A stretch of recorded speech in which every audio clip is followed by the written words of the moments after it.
And I want you to cherish the unusual ways in which Christ has determined to bless us.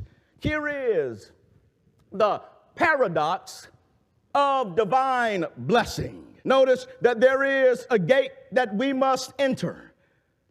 And we must take first and foremost this heavenly perspective as we enter through the gate of blessing. The word of God begins this way: blessed. It is a heavenly perspective.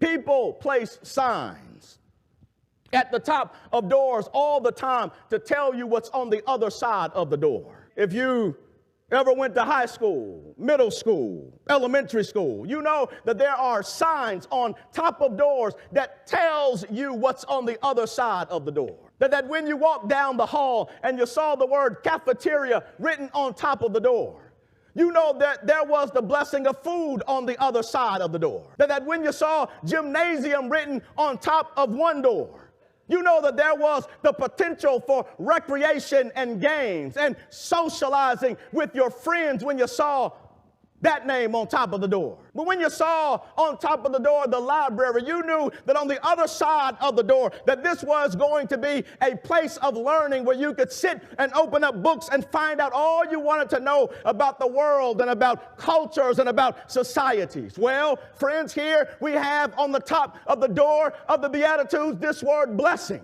And on the other side of Matthew chapter 5 verses 3, there is not a cafeteria promising food. There is not a gymnasium promising recreation. There is not a library promising higher learning. On the other side of the door in Matthew chapter 5 verses 3, listen to this, there is the kingdom of heaven. That when the door of Matthew chapter 5 verses 3 swings open, the kingdom of heaven is on the other side. But to get through the door and to the other side, you got to walk down a hallway.